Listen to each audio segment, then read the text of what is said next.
طيب هو أنا لسه من شوية مصوّر الفيديو بتاع امبارح اللي هو بتاع حماصة الجزء التاني، هاسيبه لك تحت في الوصف.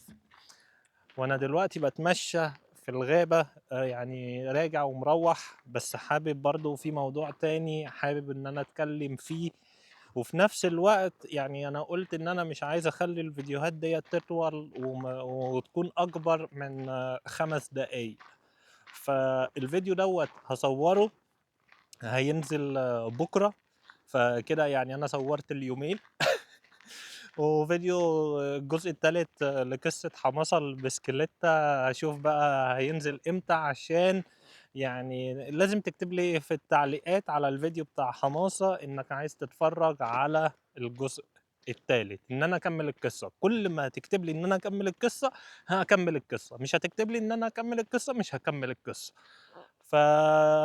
يعني الموضوع اللي أنا عايز أتكلّم فيه النهارده هيكون عن البنات. البنات محتاجة إيه من الرجالة يعني عشان تكون مستريّحة وتكون مبسوطة. يعني هاقول لك بصراحة، محتاجاك تكون راجل. راجل يعني إيه؟ راجل يعني إنّك تقدر تحميها، إنّك تقدر تحسّسها بالأمان، إنّك يعني تكون مكفّيها معنويًا وبكل حاجة. يعني زي ما ربنا قال لنا إحنا قوّامون على النساء. فيعني الموضوع دوّة البنات برضه يعني بتشوفه من ناحية غريبة شوية، إنه لازم أنت اللي لازم تصرف وأنت. ما فيش الكلام ده. يعني الفكرة في الإحساس. يعني الفكرة في إنك يعني تحسّسها بالأمان، حتى لو معاكش، يعني مش لازم تكون غني عشان تعرف تبسط أو تريّح مراتك، مش لازم تكون يعني وسيم عشان تعرف تريّح أو تبسط مراتك.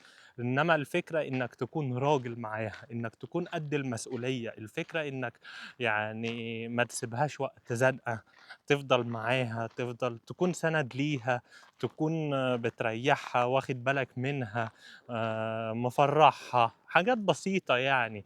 مش لازم يعني حاجات أفورة، مش لازم تكون يعني بتأفور. يعني ممكن تمشّي الدنيا بقلبك شوية، بس لازم عقلك برضه يكون شغّال. يعني ولا العقل لوحده كويس ولا القلب لوحده كويس، لازم mix كده أهوّة 50-50. لازم ت ت شوية من ده على شوية من ده. ويعني ربنا يصلح الحال.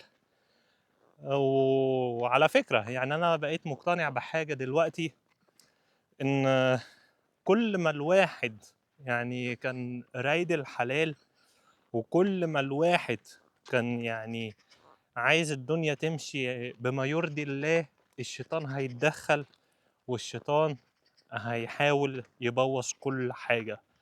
بس الفكرة بقى إن يعني المفروض من الجهتين تكونوا متمسكين ببعض، تكونوا فاهمين بعض وعارفين إن ده شيطان، وإنها فترة وهتعدّي، وإنه يعني ما فيش أي حاجة وما فيش أي حاجة وِحشة. بس الفكرة إن دوّة شيطان، إن أنتم تكونوا متمسكين ببعض وعارفين إنكم بتحبوا بعض، وما فيش أي حاجة تقدر تفرّق ما بينكم. ديّة الحاجات اللي هي يعني تخلّي أي علاقة تنجح. يعني ومش لازم أصلًا الشيطان يخُش ما بينكم أنتم، ممكن الشيطان دوّة يخُش ما بين الأهل، ممكن الأهل تعمل مشاكل، ممكن مش عارف إيه. يعني في كام جوازة باظت قبل الفرح بيوم، قبل الفرح بساعة. يعني مش علشان خاطر إنهم مش بيحبّوا بعض، لأ ده ممكن يكونوا بيحبّوا بعض سنين 7 و8 و9 و10 سنين، وأخيرًا وصلوا للحظة ديّة، وعلى آخر لحظة الجوازة تبوظ. ليه؟ الشيطان. فأعوذ بالله من الشيطان الرجيم. إفطارًا هنيًا وصيامًا مقبولًا، وكان معك سيف إمبابي من قلب هولندا. سلام.